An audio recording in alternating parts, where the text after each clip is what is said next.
Hello friends, welcome to my channel. ఇవాళ మరో ముఖ్యమైన కీలకమైన వీడియోతో మీ ముందుకొచ్చా. పాకిస్తాన్ కొరివితో తలగొక్కుందా? పాకిస్తాన్ ఒక చిన్న దేశం, పరిమిత ప్రాంతం, పరిమిత జనాభా, కానీ వారి ఆగడాలు మాత్రం పరిమితి దాటుతున్నాయి. ఇప్పుడు ప్రశ్న, యుద్ధం జరగాలా? కాదు, యుద్ధం జరిగితే పాకిస్తాన్ ఎన్ని రోజుల్లో నాశనమవుతుంది. ఎందుకంటే అది దేశం కాదు, టెర్రరిజానికి బేస్.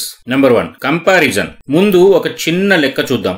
భారత వైశాల్యం 32.87 లక్షల చదరపు కిలోమీటర్లు. అదే పాకిస్తాన్ వైశాల్యం కేవలం 8.8 లక్షల చదరపు కిలోమీటర్లు. అంటే భారత్ లోని రాజస్థాన్, మధ్యప్రదేశ్ కలిపితే పాక్ అంత ఉంటుంది. ఓ పెద్ద దేశం శాంతికి కట్టుబడినప్పుడు ఓ చిన్న దేశం తీవ్రవాదం సపోర్ట్ తో చెలరైతే దానికి లాస్ట్ డే డిసైడ్ అవుతుంది. Number 2, population, military power statistics. జనాభా, మిలిటరీ శక్తి గణాంకాలు. ఇప్పుడు జనాభా లెక్కలు చూద్దాం. భారత్ జనాభా 1.4 బిలియన్లు. పాకిస్తాన్ జనాభా కేవలం 240 మిలియన్లు. భారత్ జనాభాలో ఉన్న ఒకే రాష్ట్రం ఉత్తరప్రదేశ్ జనాభా పాకిస్తాన్ మొత్తం జనాభాకు సమానం.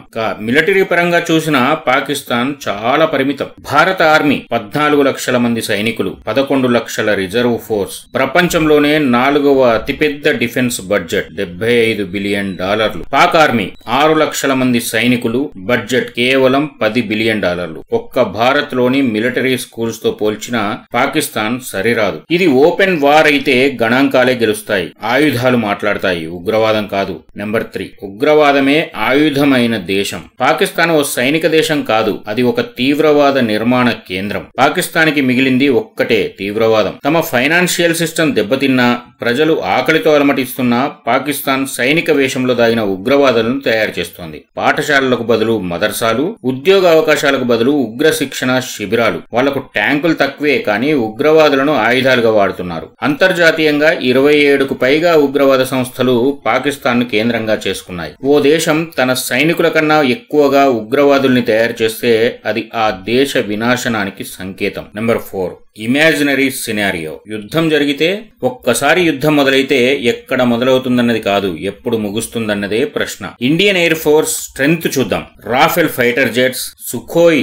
Su-30 MKI fighter jets, BrahMos supersonic missiles, Israeli radar systems, DRDO developed swarm drones, DRDO developed missile defence systems, AI satellite based warfare system, INS Arihant తో అణ్వాయుధ సామర్థ్యం. 24 గంటల్లోనే ఇండియన్ ఎయిర్ ఫోర్స్ కేవలం ఒక్క రోజులో ఇస్లామాబాద్ ఎయిర్ బేస్ ను తుడిచేస్తుంది. పాకిస్తాన్ రోడ్డు మార్గాలు 80% ఒక్క రోజులో బ్లాక్ అవుతాయి. పాక్ మిలిటరీ బేస్లు డిజేబుల్ అవుతాయి. కమ్యూనికేషన్ టవర్లు 70% విధ్వంసం అవుతాయి. మిసైల్ లాంచ్ పాయింట్లు ధ్వంసం అవుతాయి. వార్ రూట్లన్నీ బ్లాక్ అవుతాయి.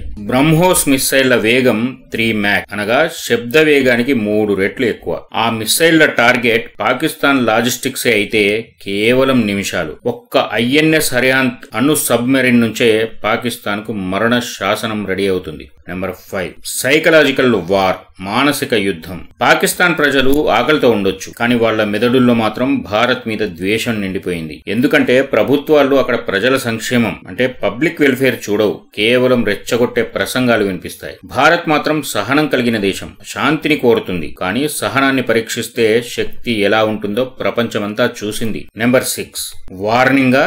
ఇది వార్నింగ్ కాదు, గతం గుర్తు చేయడం. 1999 Kargil war, 2016 surgical strikes, 2019 Balakot air strike, 2025 operation Sindoor. ఇప్పుడు మళ్లీ రెచ్చిపోతే వాళ్ళు బతికే రోజులు తక్కువ. భారత్ నిద్రపోయినా జెండా ఎగురుతుంది. పాకిస్తాన్ రెచ్చిపోతే వారి పతనం ఖాయం. ఒక్క రోజు తేడా, ఒక రాష్ట్రమంతా పాకిస్తాన్ భారత్ ను రెచ్చగొడుతోంది. ఒక్క రోజు చాలు పాకిస్తాన్ మాయం కావడానికి. ఇది పాకిస్తాన్ కి వార్నింగ్, భారత్ కి పవర్. యుద్ధం మొదలైతే పాకిస్తాన్ చివరి రోజుకు కౌంట్ డౌన్ స్టార్ట్ అవుతుంది. జై హింద్. ఈ వీడియో నచ్చితే లైక్ చేయండి, షేర్ చేయండి, ఎలా ఉందో కామెంట్ లో చెప్పండి. మొదటిసారి చూస్తున్న వాళ్ళు సబ్స్క్రైబ్ చేసుకోండి. Thank you.